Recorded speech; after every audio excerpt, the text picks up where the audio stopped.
an unknown number sent me a 40-second video. My husband, standing in a kitchen I had never seen, holding a little girl on his hip while she blew out 4 candles. She called him Daddy. He had told me he was at a brokers' conference in Jacksonville. I typed one word. 90 minutes later, I had 63 missed calls. It was a Friday in October, 7:52 in the evening, and I was sitting in the parking lot of Live Oak Terrace with a folder of my mother-in-law's Medicare paperwork on the passenger seat. I remember the exact time because I just checked the clock to see whether the pharmacy at Kroger was still open. I remember the folder because I'd spent 40 minutes signing forms so that a woman who no longer knew my name could keep the room with the window. My phone buzzed. Area code 843. No message. Just a video 40 seconds. One thumbnail frame of a countertop and a sheet cake. I almost didn't open it. Good evening, and thank you for being here. It's Nora, and this is one of those stories that took me a long time to be ready to tell you. If you're listening on a drive home, or folding laundry, or sitting in a parking lot of your own, I'd love to know which city you're in. Leave it in the comments. I read everyone. And if you find something in this that you recognize, subscribe, because there's more coming, and I'd like you to be here for it. Now let me start where it actually started, which is not the video. It's a year and a half earlier, in a house on Habersham Street in Savannah, Georgia, on an ordinary Tuesday, when my husband started running at 5 in the morning. My name is Meredith Vance. I was 42 years old that October, the director of pharmacy at a regional hospital system, which is a job that sounds unglamorous until you understand that I spent my days making sure nobody died from a decimal point. 14 years married to Grant Vance, a commercial real estate broker who could sell a strip mall to a man who hated shopping. We had a narrow yellow house with bad plumbing and good light. We had a cat named Bishop, 17 pounds of gray disapproval. We had a Sunday habit of buying too many tomatoes at the Forsyth Farmers Market and then eating tomato sandwiches for 4 days straight, complaining about it the whole time. We didn't have children. That had been a long negotiation with grief. And by year 8, we had stopped negotiating and started living. Or I want to be careful about the tense there because I've learned that the word we is the first thing a liar borrows and the last thing he gives back. Grant traveled, not constantly. 6, maybe 8 trips a year, always 3 or 4 nights, always for a listing or a closing or a conference with a name like Southeastern Commercial Summit. He called every night. He came home with something small and thoughtful. A cookbook from a shop in Asheville, a tin of pralines. Once, a paperweight shaped like a lighthouse that I put on my desk at work because it made me think of him, which is a sentence I can now say without my throat closing. The running started in April. He'd never been a morning person. 14 years of a man who hit snooze twice and drank his coffee standing over the sink. And suddenly he was up at 5, out the door by 10 past, back by 6:15, with his shirt stuck to his back. He said his cholesterol numbers had scared him. He said he wanted to be around at 80. He lost 19 pounds over the summer. He bought shirts that fit differently. He started wearing cologne on Saturdays as when we weren't going anywhere. I noticed. I want to be clear about that because the version of this story where the wife is oblivious is a version that lets everybody off the hook, including me. I noticed all of it, and I did what I had spent 42 years being trained to do, which was find the interpretation that made me the reasonable one. He's getting older. He's scared. Don't be that wife. Don't be suspicious. Don't be the woman who checks. Trust the man you married. There's a particular kind of woman our culture manufactures, and I was a flagship model, unbothered, low maintenance. never the one making a scene. I had built an entire personality around not needing to look, and I want to tell you plainly, that personality almost cost me everything I owned. Then, in June, the phone. Grant had always been careless with his phone. Left it face up on the counter, screen unlocked, notifications sliding by while he chopped onions. Starting in June, it went with him. To the shower, to the garage. Face down on the nightstand, always. One night I reached across him for water glass, and his hand came out and flipped the phone over before I'd even registered what I was looking at. It was reflex, muscle memory. He laughed and said something about a client's financials being confidential, and I laughed too, and we both went to sleep. Something in me did not go to sleep. Something in me sat up in the dark and started keeping a list I didn't know I was keeping. In August, I found a receipt in his truck's console for a storage unit in Pooler. $22 a month. When I asked, he said it was for boxes of old listing files the office made him keep. I said okay. I said okay the way you say it when you're not asking a follow-up question because you're afraid of the answer. And then October, Live Oak Terrace, the parking lot, the 843 number. I opened the video. It was shot from a seated position, low, the way you'd hold a phone in your lap so nobody noticed. A kitchen with white cabinets and a window over the sink. A sheet cake with pink icing, 4 candles. Around 8 or 9 people, adults mostly, singing.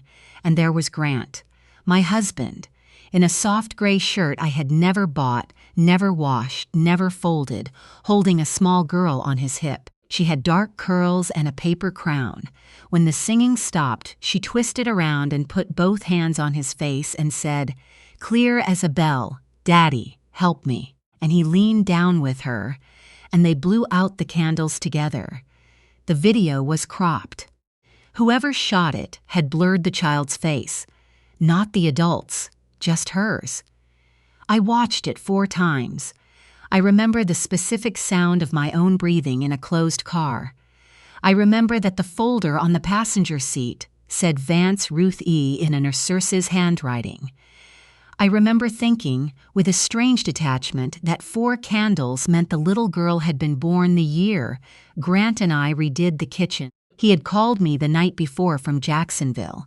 He had asked whether I'd remembered to refill Bishop's thyroid medication.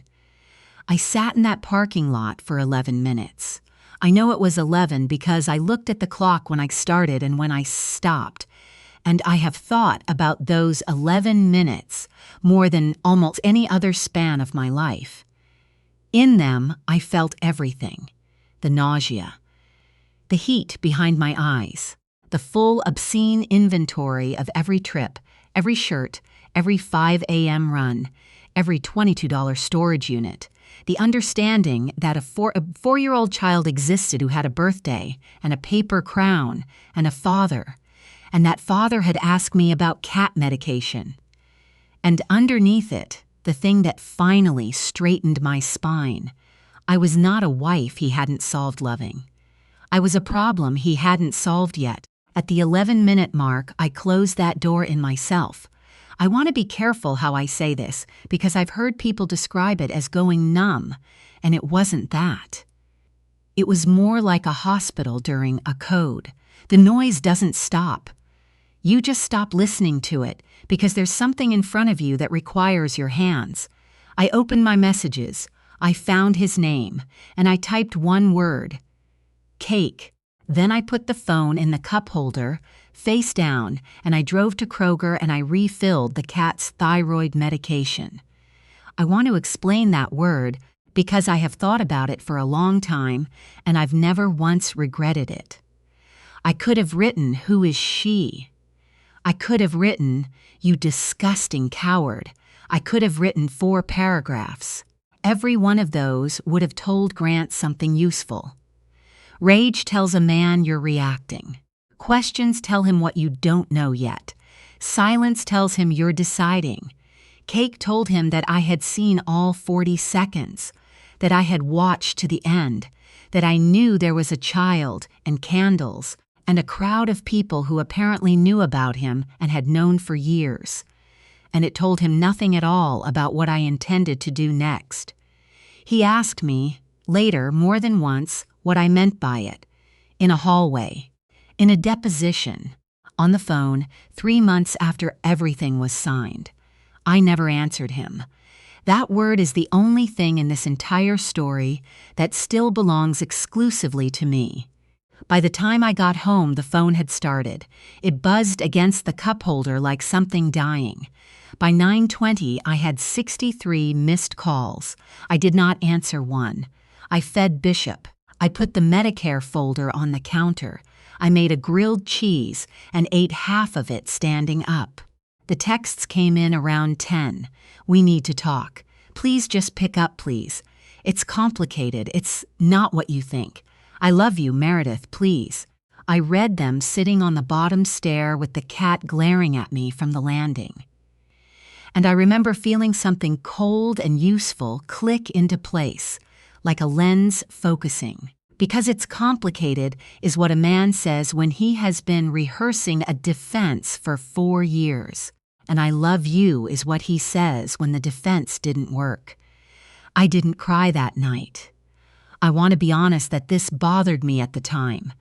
I kept waiting for it and it didn't come, and I lay in bed at 1 a.m, wondering what was wrong with me. Nothing was wrong with me. Composure is not forgiveness. It's preparation. At 11:30, I got out of bed, went downstairs, opened my laptop, and started a spreadsheet, not a diary. A spreadsheet. 2 of them, actually. The first one I titled Assets, and it was boring and clinical and the most calming thing I did all week. The house on Habersham, jointly titled Bought in 2016 for $341,000, currently worth somewhere around $620. His lease Tahoe, my Subaru, paid off 109,000 miles. Joint checking, joint savings. My 403B, which was substantial because I had been maxing it out since I was 29. His SEP IRA, which was less substantial. The brokerage account we'd opened after his 2018 commission year, which I had barely looked at in 3 years, because looking at it was his job and trusting him was mine. The second spreadsheet I titled Record, the video, the date, the time, the 843 number, the exact length. I emailed it to myself twice, to 2 different addresses, and then I airdropped it to the laptop and put a copy on a flash drive that went into a Ziploc bag inside a box of Bishop's old flea medication in the hall closet, because at midnight on the worst night of my life, I did not entirely trust the cloud. I screenshotted the 4 texts. I wrote down what he'd told me about the trip. Coastal Commercial Brokers Summit, Jacksonville, Hyatt Regency Riverfront, October 14-17. Then I searched for the conference. It doesn't exist. It has never existed. There is no Coastal Commercial Brokers Summit in Jacksonville or anywhere else in October or any other month. I checked 3 ways. I checked the hotel's event calendar. I checked the Florida Realtors Association. Nothing. I sat in the blue light of the laptop with the cat on my feet, and I felt the last thread of doubt go. Not the doubt about whether he'd done it.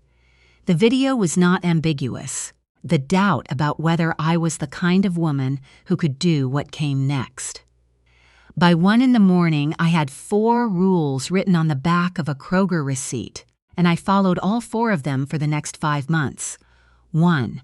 Talk to a lawyer before he gets home. Not to file, to learn. 2. Do not change my behavior. Let him believe the panic calls worked. 3. Do not send a single message I would not want read aloud in a courtroom. 4. Move nothing. Hide nothing. Delete nothing. Document everything. I slept 4 hours, and I slept well, which shocked me, and then I called a family law attorney at 8 a.m. Her name was Eloise Barrow. A woman I worked with had used her 4 years earlier and had described the outcome, over drinks, as clean. Not brutal. Not vindictive. Clean. That word stayed with me. Her office was on Bolt Street, 3rd floor, above a shop that sold overpriced candles. She was 58, silver bob, a plain navy blazer, and a desk with exactly one thing on it that wasn't work. A photograph of a sailboat with no people in it. She had a cancellation that afternoon. $350 for the consultation. I paid in cash deliberately, and I'd like to tell you, I had a strategic reason, but the truth is, I didn't want a line item on a joint credit card statement. I told her everything in order, from the running to the storage unit to the parking lot. I showed the video. I showed her both spreadsheets. She took notes on a yellow pad, and she did not interrupt me once. And when I finished, she looked at me over the top of her glasses and asked one question. Have you responded to him since the one-word text? No. She capped her pen. Then don't. Not until we speak again. Then she gave me the 90 seconds that changed the entire shape of what happened next, and I'm going to give it to you the way she gave it to me, because I think a lot of women in this country have been told a comforting lie about how divorce works. You've probably heard that fault doesn't matter anymore, that we're all no fault now, that the courts don't care who did what to whom. That's true in a lot of places, and it did not happen by accident. Georgia is not one of those places. Georgia still recognizes adultery as a ground for divorce, and more than that, under our alimony statute, adultery by a spouse where that adultery caused the separation is a bar to that spouse receiving alimony, not a factor. A bar. Georgia is also an equitable distribution state, which means the marital estate doesn't get sliced down the middle by default. It gets divided fairly in the court's judgment. And a judge deciding what's fair is permitted to look at whether one spouse took marital money and spent it outside the marriage. There's a name for that. Marital waste, dissipation. Eloise put it plainly. Adultery isn't a magic wand. It doesn't get you the moon. But it removes a weapon from his hand, and it gives a judge a reason to look very closely at where the money went. And in my experience, she said, men who keep a second household are men who kept receipts. She also told me what Georgia does not have. We abolished alienation of affection decades ago. You cannot sue the other woman here. A handful of states still allow it. North Carolina most famously, and a few others. And I understand why people find that appealing. I have complicated feelings about it. Suing a mistress feels satisfying, and I've come to think misses the point. The person who made vows to me was not her. Then she said, "Are you certain you want to proceed?" Not skeptically. The way a surgeon confirms the correct limb. I've never been more certain of anything in my life. She told me what not to do. Don't access his email or phone without permission, even if you know the password. Don't move a dollar. Don't post anything, anywhere, ever. Don't discuss this with mutual friends. Don't confront the other woman, and then go home and be pleasant. Grant's flight landed at 5:40. He came through the door at 6:35 with his roller bag and a bunch of grocery store carnations, which he had never once bought me in 14 years, and which told me everything about the state of his mind. He looked terrible, gray under the eyes, unshaven, the particular exhaustion of a man who has spent 24 hours being terrified of himself. He said, my name like a question mark. I was at the dining table. I had a 1,000-piece jigsaw puzzle spread out in front of me, a lighthouse in a storm, that I'd bought at a church rummage sale 2 years earlier and never opened. I had done the border and most of the sky. Hey, I said, there's chili on the stove. I have replayed his face many times. He had prepared for screaming. He had prepared for tears, for thrown objects, for a locked door and a suitcase on the porch. He had rehearsed the whole opera in his head on a flight from wherever he actually was. He had not prepared for a jigsaw puzzle. He sat down across from me and he talked for 2 hours. The story arrived in pieces and rearranged itself as it went, the way a lie does when it's being asked to carry more weight than it was built for. Her name was Sloane Ferris.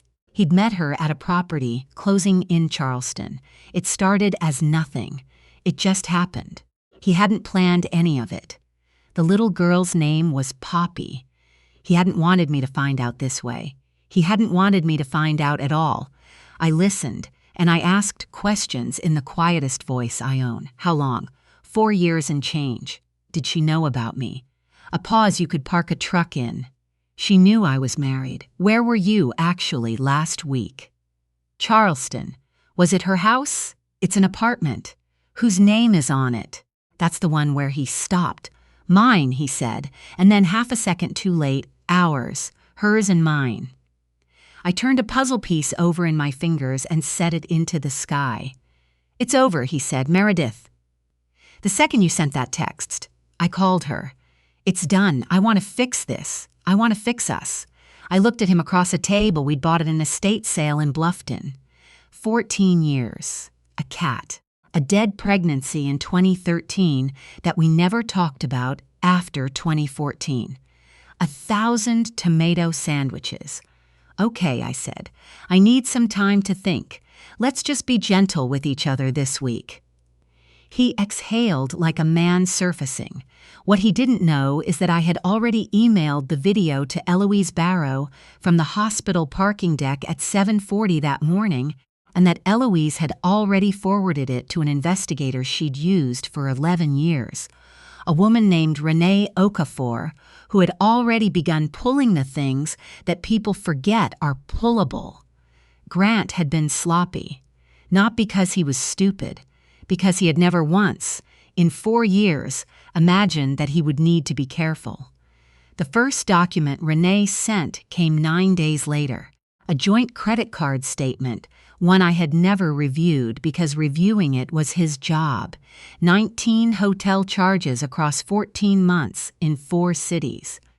Restaurant charges in Charleston on nights he told me he was in Atlanta. A recurring monthly ACH transfer of $1,100 to an entity called Peninsula Property Group, which turned out to be the management company for a 2-bedroom apartment on Rutledge Avenue. Then she sent the rest, 31 transfers over 4 years from our joint brokerage account, each one categorized in his handwriting on the account notes as client escrow reim. The total, when Renee's spreadsheet finished adding it, was $118,000. $118,000 of money we had earned together, which I had believed was compounding quietly toward a retirement in which we would be old and boring together, had gone to a second life with a second woman and a second child. That was the week the word marriage fell out of my vocabulary, and the word record moved in. Eloise filed for divorce on a Thursday morning, 5 weeks after the video, on the ground of adultery. I had not warned him. I had been, as promised, gentle, attentive enough that he thought I was working through it, distant enough that he'd started walking the house like it had a tripwire. He'd stopped running at 5. He'd started coming home at 6. He cooked twice. He was performing a reformed man for an audience he could feel wasn't buying it. The process server found him at his office at 10:40. His assistant called me at 10:55, using the careful voice of a woman who's been handed a script she doesn't understand. Grant asked me to tell you he's coming home. He came through the door 40 minutes later, with an expression I've seen on him in 14 years. Not shame. Something with a spine in it. You filed. I did. Without a conversations. You had 4 years of conversations. I wasn't in any of them. He stood in the hallway a long moment, and I watched him choose who he was going to be. He chose badly. Alois Barrow, he said, and his voice had changed, flatter. Do you know what she costs? Do you know what she does to people? This is going to be a war, Meredith. You're going to burn down everything we built. You built a second house on top of ours, I said. I'm just responding to the foundation. His phone rang. He looked at the screen and something happened in his face, and he stepped out onto the porch to take it. Through the window I watched him nod twice. When he came back in, he was calmer, which alarmed me more than the anger had. Sloane's mother, he said, is Rosalind Ferris. I didn't recognize the name. She sat on the Superior Court bench in Chatham County for 19 years, he said. She retired in 2020. 19 years, Chatham County, which is to say, the county where I live, the county where my case would be heard. The bench my judge had almost certainly appeared before, and the Bar Association, whose golf tournaments and retirement dinners my judge had almost certainly attended. I kept my hands still on the counter. Then I'm sure she understands the statute better than either of us. He left that night. He packed badly and fast and went to stay with a college friend on Wilmington Island.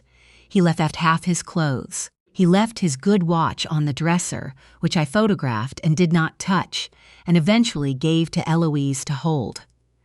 Bishop didn't seem to register that anything had changed. I did. 4 days later, my phone rang from a Savannah landline. Meredith. This is Rosalind Ferris. I hope it's all right that I called. Her voice was lovely. That's what I want you to understand. It was warm and unhurried and grandmotherly, and it made the hair on my arms stand up. She said she was so sorry for what I was going through. She said she had raised her daughter better than this, and she wasn't excusing anyone.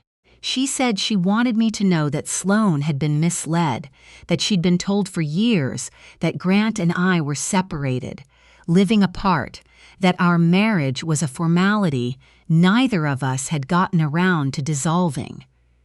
And I want to say one more thing and then I'll leave you alone, she said. I spent 19 years watching people take these things all the way through, and the ones who did it publicly, with a fault ground on the record. I never once saw one of them come out the other side better off than the ones who settled quietly. Not once, Meredith. That's not a threat, sweetheart. That's a lifetime of watching. I said thank you for calling. I said I'd give it thought. I hung up, and my hands were shaking, and I sat down on the kitchen floor next to the cat and let them shake.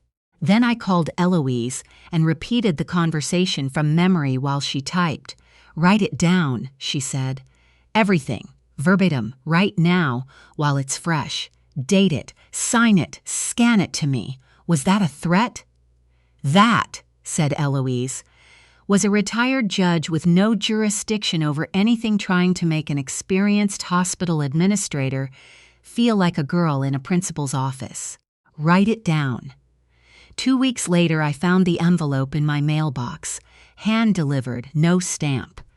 Cream paper, heavy, the kind you buy at a stationery store rather than a Walgreens. Inside was a cashier's check for $60,000 made out to me, and a 2-page confidentiality agreement, unsigned, with a post-it flag where my name went, and a handwritten card. Meredith, I've written this 11 times. I don't expect you to like me. I'd like the chance to talk woman to woman, without lawyers, without anyone's parents. There's a child in the middle of this. I think we could understand each other better than you'd expect. Sloane stood at the end of my driveway on a bright, cold morning in November with $60,000 in my hand. I want to describe the feeling because it was not what I expected. It wasn't rage. It was something closer to awe, the nerve of it, the sheer engineered audacity of a woman who had been sleeping with my husband for 4 years, who had let him forge a life in her kitchen, who had let a child call him daddy at a party where 9 adults sang along. mailing me a check and a non-disclosure agreement and the phrase woman to woman. I photographed the check, both sides. I photographed the agreement, both pages. I photographed the card and the envelope and, for reasons I still can't articulate, the mailbox. Then, I called Eloise. "Do not cash it," she said. Before I'd finished the sentence, "Do not deposit it, do not endorse it, do not tear it up, do not mail it back. Put it in a folder, note the date and time you found it. If she contacts you again, same protocol." "What is she doing?" "She's assessing you," Eloise said. "She wants to know if you're volatile, if you're expensive, if you can be handled. That check didn't come out of a 29-year-old interior architect's savings account. That's her mother's money and her mother's idea. And the agreement was drafted by somebody who does this professionally." I thought about that for a long time afterward. Sloane Ferris was 31. I knew her age. I knew her firm, her degree, her Instagram before it went private. She wasn't a naive girl who'd been swept up in something she didn't understand. She was a woman protecting an investment. I took the Friday after Thanksgiving and drove 3.5 hours up to Blue Ridge to a cabin with a wood stove and no cell service to speak of. Rosa and Emiliano Delgado next door fed Bishop and gave him his thyroid pill twice a day, which I paid them for in tomatoes all the following summer, and which they insist to this day was overpayment. I did nothing for 3 days. I walked. I read an entire novel for the first time since residency. I called my brother, Theo Larkin, who spent 31 years as a revenue agent for the IRS, and who, when I finally told him the whole thing, said only, "Send me everything," and then called me back 4 days later, having built a parallel financial analysis that Eloise would later describe as the single most useful document in the case. I called my friend June Alvarado, who I'd known since we were both terrified 24-year-olds and who listened to the whole story in silence, and then said, "I need you to come stay with me for a weekend, and I need you to stop apologizing for taking up my Tuesday." And I told my boss. Not the details. Just enough. "I'm going through a divorce. There may be some unpredictability." He said, "Take what you need. Your load stays manageable," without a beat of hesitation, and I sat in my car afterward and felt the specific relief of setting down something I'd been carrying alone in a building full of people. On the last night, on the cabin porch with a glass of wine and the cold coming down off the mountains, I noticed something and it surprised me. I wasn't angry. I wasn't sad, exactly. I was ready. They came to my house on a Saturday in early December. I was in the backyard cutting back the hydrangeas when the doorbell rang. 2 shapes through the frosted panel. I knew the taller one. I walked through my house and opened my door. Sloane Ferris was prettier in person, and she was dressed with a precision that told me she'd thought hard about it.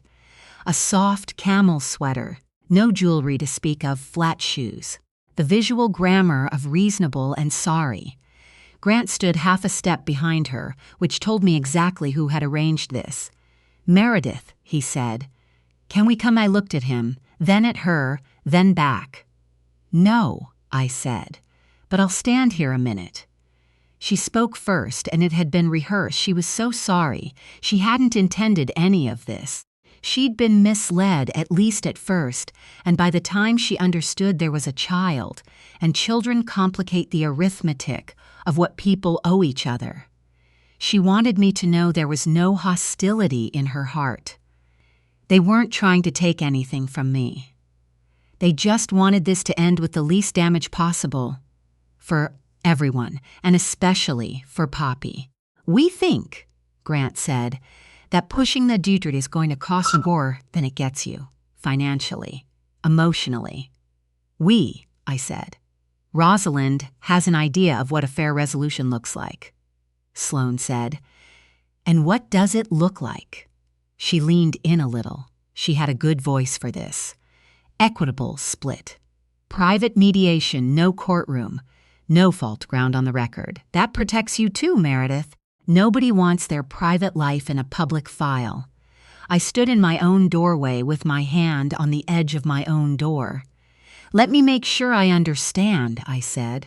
You'd like me to withdraw a legally supported claim and enter a private process on terms you've already negotiated with your mother, and you're framing that as protecting me. Her warmth held. She was disciplined, I'll say that. But the temperature behind it dropped 10 degrees. You slept with my husband for 4 years, I said, and I said it pleasantly, because I meant it as a fact and not as a wound. You knew I existed. You let a child call him Daddy in a room full of people who knew about me, and now you're standing on my porch telling me what's good for me. That's not a productive framing, she said. It's the accurate one. Grant stepped up beside her. Be realistic. Rosalind has friends in this county. She has resources and she'll use them. This will take 2 years and it'll be public and expensive and it'll be a circus. You can walk out of it right now with a fair number, and there it was, dressed up as concern. A circus. The word chosen to make me the ringmaster of my own humiliation. Thank you for coming in person, I said. It tells me a great deal. Eloise will be in touch about scheduling. Now I'd like you off my property. Sloane's composure broke for exactly 1 second. Something bright and furious came up behind her eyes, and then it went under again, and she touched Grant's arm and turned toward the car. Grant stayed a moment longer. He looked at me with something I still can't fully name, part plea, part calculation, and underneath both, something that might have been the first respect he'd shown me in 4 years. You're making a mistake, he said. Maybe, I said. Drive safe. I shut the door and stood against it with the cat butting my ankles, and I let myself be afraid because I was. Rosalind Ferris was not nobody. 2 years was not nothing. I stood there for about a minute, and then the fear turned into something I could use, because I understood what it meant that they had driven 2 hours to my porch. They weren't there to be kind to me. They were there because my case frightened them. I called Eloise on Monday and said, everything, all of it. Renee Okafor found the lease in January, Peninsula Property Group, Rutledge Avenue, Charleston. A 5-year residential lease executed in 2022. 2 tenants named on the signature page, Grant Vance and Meredith Vance. I have never in my life felt anything like the sensation of looking at my own name in my own handwriting on a document I had never seen, for an apartment in a city I had visited twice, in a state where I have never lived. He had traced it. You could see it if you looked hard, the tremor of a slow hand copying instead of a fast hand signing, and on the witness line, below both signatures, in a looping, confident script. Witness this 9th day of March, 2022, Sloane E. Ferris. She had signed as the witness. She had attested, in writing, that she personally observed Meredith Vance sign that page on March 9th, 2022. On March 9th, 2022, I was in an operating suite at my hospital in Savannah, 206 miles away, participating in a pharmacy review of a scheduled surgical protocol. My badge swiped into the sterile corridor at 7:14 a.m. and out at 4:42 p.m. There is a record of it. There is always a record of it. That's the entire point of a badge. Eloise looked at that lease for a long time without saying anything. Then she said, "In Georgia, forgery in the first degree is a felony. That's a criminal matter, not a family court matter, and it isn't mine to bring. But it is absolutely mine to introduce." The deposition was set for a Wednesday in February, 4 months after the video. Opposing counsel was a Charleston attorney named Whitaker Danforth, hired, everyone understood, at Rosalind Ferris's direction, Neutral conference room downtown. Old paper smell and forced politeness. A court reporter at the end of the table. Grant beside Danforth. Eloise beside me. I hadn't seen my husband in 9 weeks. He looked less assembled. The 19 pounds had come part way back and taken his confidence with them. He didn't look at me when I came in. Eloise worked with a patience I found almost surgical. Every question she asked had been built around something we already possessed, so that his answer either confirmed a document or created a contradiction the record would keep forever. The conference in Jacksonville. He conceded it hadn't existed. He had been in Charleston. The $118,000. He conceded the transfers. He characterized them as personal spending he'd always intended to repay. Eloise laid Theo's analysis on the table. 31 transfers cross-referenced against 31 Peninsula Property Group receipts, and asked him to identify a single client for whom he had escrowed a reimbursement. He could not. Danforth objected more and more often. Grant's answers got shorter and shorter, but the moment Eloise had been building toward, the one she'd predicted in October in her office, over a yellow legal pad, came in the last hour. Rosalind Ferris had submitted a sworn declaration in support of her daughter. In it, she stated that Sloan had been deceived from the beginning, that Grant Vance had represented himself as separated, that Sloan had believed the marriage was over in all but paperwork, and that she had learned the truth only in October, when I found out. It was a careful document. It moved the moral weight off her daughter and onto my husband. A retired Superior Court judge had put her name and 19 years of reputation behind it. Eloise introduced a single exhibit, Exhibit 14, the Rutledge Avenue lease, signature page, my forged name, and beneath it the witness line dated March 9, 2022, signed by Sloan E. Ferris. Then she introduced the hospital badge log. Then she introduced one text message, pulled through proper channels, sent by Sloan to Grant on March 9, 2022, at 6:51 p.m. done. Just make sure the paperwork protects Poppy and me if anything happens. The room went very quiet. I remember the court reporter's hands stopping. Sloan Ferris had not been deceived. In March of 2022, more than 2 years before she claimed to have learned of my existence, she had sat in a leasing office in Charleston and watched a married man copy his wife's signature onto a legal instrument, and she had signed her own name beneath it as a witness, and that evening she had asked him to make sure the paperwork protected her. The declaration Rosalind Ferris had signed was contradicted, precisely and permanently, by her own daughter's handwriting. Danforth asked for a recess. I sat in the hallway with Eloise while she made notes. A fake fern in the corner, fluorescent light, muffled voices behind the door. They didn't know about the witness line, I said. They knew about the lease, she said without looking up. They didn't read the last page. They read enough of the record to build a story. We read all of it. She capped her pen. Are you all right? I thought about it. The candles, the paper crown, the paperweight shaped like a lighthouse still sitting on my desk at the hospital because I'd never gotten around to moving it. Yes, I said, and I was. When we went back in, Grant finally looked at me. I held his eyes for a moment, no anger in it and no triumph either, just steadiness. 14 years and one Wednesday morning in February.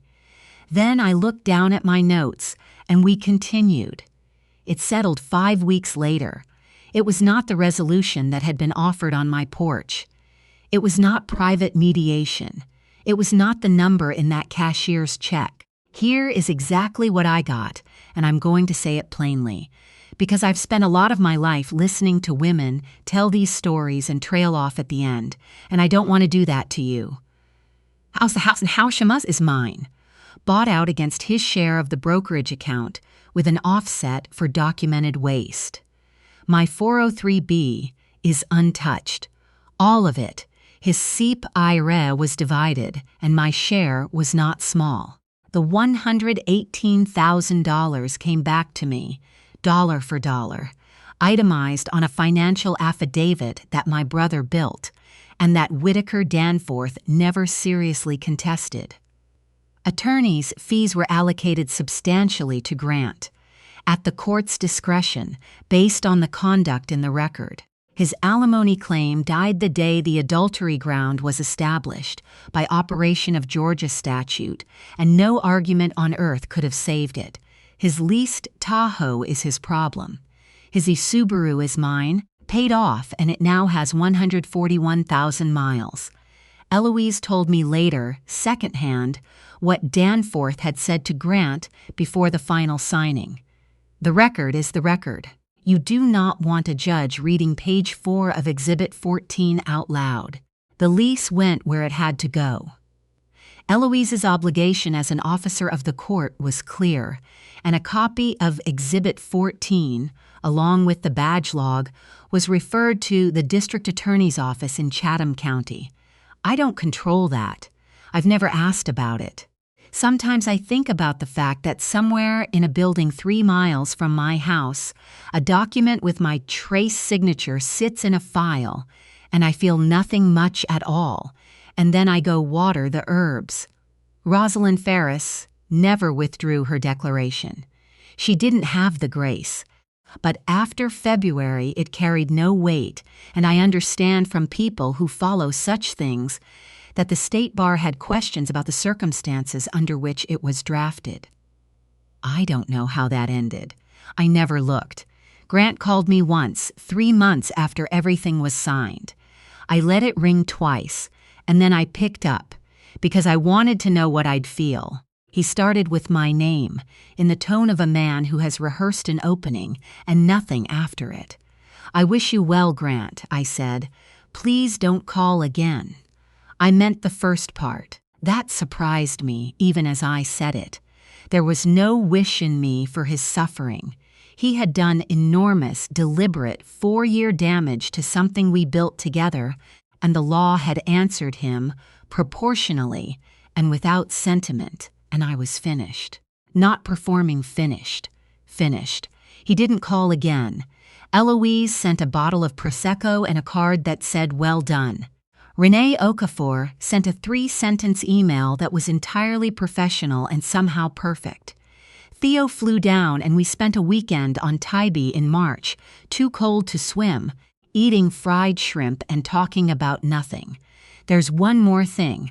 I never found out who sent the video. Not for 11 months.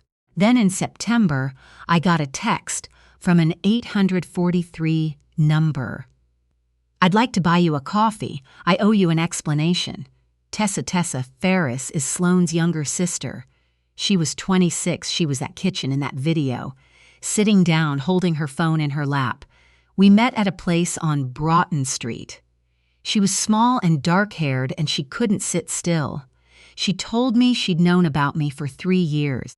She'd found out at a Christmas dinner when Grant took a call in the driveway and came back in and said it was work, and Tessa had watched her sister's face and understood everything. She'd argued with Sloane.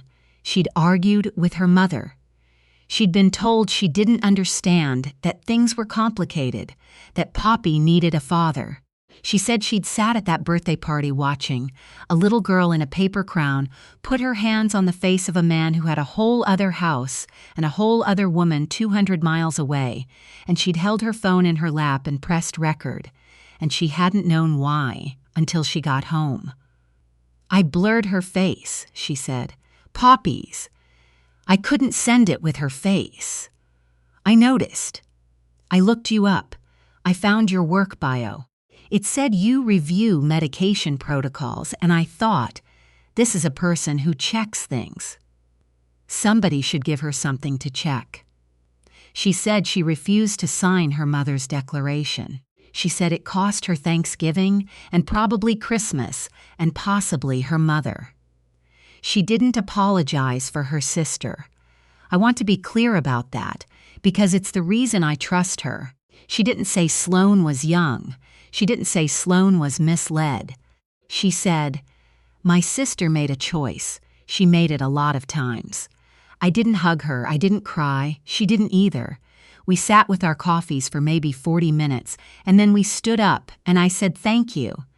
And she nodded, and we walked out in different directions. That's all it was, a nod on Broughton Street.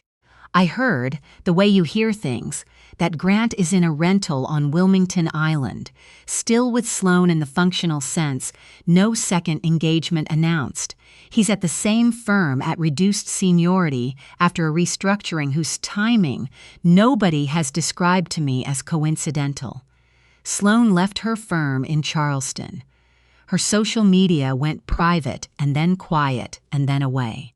I received that news the way you read a weather report for a city you moved out of. Mild interest.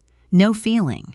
Poppy is 6 now. She has a birthday every October, and she has candles, and she doesn't know any of this and won't for a long time. She didn't pick her father. Neither did I. The first year after the settlement was the quietest year of my adult life, in the best possible sense of that word. I tore out the formal dining room in March. Grant had loved it, and we had eaten in it maybe 9 times in 14 years. I built a long work table down the middle, badly, out of 2 doors and some pipe, and I put a good lamp at each end. I took a stained glass class on Thursdays and made 3 crooked panels that let in colored light and would not pass any inspection anywhere. They're in the kitchen window. I like them more than any object in that house that was chosen jointly. I planted tomatoes, too many, the way you do. Rosa Delgado got bags of them all summer. She still says I overpay her for cat sitting. At work, something happened that I hadn't expected. It turns out that carrying an enormous private weight through 9 months of ordinary competence is a thing that other people notice. And in April, I was offered a role overseeing clinical pharmacy across the whole system. 2 years earlier, I would have asked for time to think. I would have questioned whether I was ready. I said yes in the meeting and started the following Monday. I saw a therapist for the first time in my life, a woman named Dr. Imani Rashad, every other week for a year. We talked about the betrayal, obviously, but mostly we talked about the woman I had been before the marriage, the one who decided somewhere around age 19 that being easy to be around was the same thing as being loved, the one who never checked. Not to blame her, to understand the architecture. Bishop died last spring at 19 on a sunny patch of the kitchen floor, and I sat with him for an hour afterward and cried harder than I ever cried about Grant Vance, which Dr. Rashad tells me is completely normal and which I believe her about. On the anniversary of the settlement, I drove back up to Blue Ridge, the same cabin, the same wood stove. I sat on the porch with a glass of wine and the cold coming down, and I thought about the woman in the parking lot of Live Oak Terrace, with a folder on the seat beside her, watching 40 seconds of video for the 4th time. She was terrified. I can say that clearly now, without shame. Terrified and humiliated and completely alone with it, in a car, on an ordinary Friday, and then she picked up her phone, and she typed one word, and she did not flinch from a single thing that came after it. People ask me when I tell this whether I ever felt satisfaction watching it all come apart for them. I didn't particularly. What I felt was something more like watching physics. Choices made over 4 years have trajectories. The trajectories arrive somewhere. Momentum doesn't ask permission, and it doesn't much care whose feelings are in the way. He asked me, at the end of that last phone call before I hung up, what the word meant. Cake. He'd been carrying it around for over a year. I didn't tell him. I never will. I only know that on the worst night of my life, I did not scream. and I did not beg, and I did not send 4 paragraphs into the dark for a man to read and use. I typed 1 word, and I closed my hand around everything he didn't know I had. Composure is not forgiveness, it's preparation. And I was very, very prepared.